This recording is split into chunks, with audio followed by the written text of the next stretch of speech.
Yeah, I mean, I think there's a halfway house, but we actually utilised something very similar for industrial production workers. And the benefit at the end of it was we helped the production workers because 80% of them got permanent jobs because we were tracking, were they getting to work on time? Were they, when they actually got to work, working hard? But it also allowed us to make sure that we paid them correctly. So we could actually monitor them leaving the house in the morning and actually getting to work. So from a proactive point of view, if they were going to be late, we could already be informing the company that the person was actually going to be late because of X, Y, and Z, rather than waiting for a 6 o'clock start. Rob, aren't you just being a bunch of nosy Parker busybodies? I mean, it sounds like you're treating human beings like robots here. We're going to program you from the moment you wake up. We will be alerting you if you are 2 minutes late. We will be docking your pay if you do not arrive on time. Jane?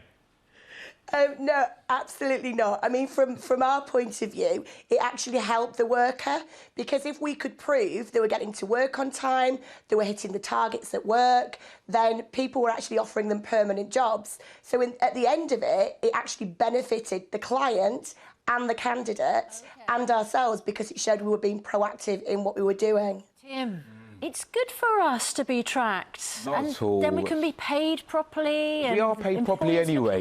Let's be clear. We go to work to be productive, and if there's an idea that a credit card is going to help you to do that better, we're missing out on the old traditional way that management used to work, where you do something revolutionary. You'd actually talk to somebody, ask a question, have a conversation. This whole idea that I can track you rather than talking to you is a completely wrong way to do it. Do you think it would be used to punish workers, to dock their pay? Let's be clear. It's already in existence that you can monitor people at work already. You can track people's emails, you can have a listen to their phone conversations. That's already in law. That's already there. I think this is going that step beyond, where we're now using data as a way to manage people. OK, but let me give you an example. If you're waiting, if you've taken a day off work to wait in for someone to come and fix your boiler or do a delivery, actually ringing the company and then being able to track that person to tell you, actually, they're half an hour away, or you have 4 hours you could pop into work and come back later, would be extremely useful, wouldn't it? But you already have that. You get the information on that. They tell you within an hour window, somebody's going to come around and do something. That's completely changed. You mentioned a piece earlier at Davos. They're talking about responsible leadership. I think we have to get to the point where we have responsible leaders who are able to manage people in a different direction rather than just focusing on data to do that for us. Let's go back to Jane Vitz. I mean, the trouble is, it is a slippery slope, isn't it? As technology gets ever more intrusive. I mean, this phone I've got here, that can tell anybody who gets their hands on it where I've been, when I've been there. What you've been taking pictures of. And so on, yeah. Well, exactly, yeah. And I think that, we're already, technology is kind of consuming our lives and chipping away at our privacy. Why would we want to really open the door to employers now being able to remote control people? I think it's a halfway house. I mean, there's actually, I was reading last night on the internet, there's actually like a microchip now where, do you know, you actually tag your dogs? Well, you can actually in the future tag a human, which is quite worrying, I think. This is absolutely outrageous. You're going to start tagging. You are actually quite evil, aren't you, Jane?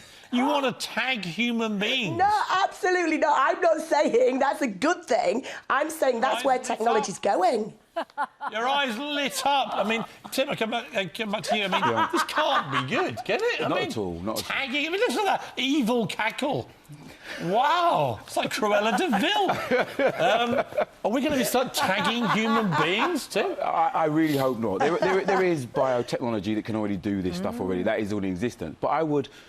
The thing for me is that business is about trust. I agree. You make deals with people on the conversations, and when you come to work, you have a psychological contract with your employer that they trust you to deliver the product or service that you say you are. Not to be watched if you're going to go to the toilet for 2 seconds. If you feel constantly under surveillance, it changes your working life, doesn't it? All right, Tim, thanks very much. I'd play games. If they track me, say on this show, if they track me, I'd play games. So I'd basically get my driver to go straight round to Susanna's place at 2 a.m, sit outside for 2 hours, right, and then arrive at work looking slightly breathless. Let's track our politicians. See how they like that tracking.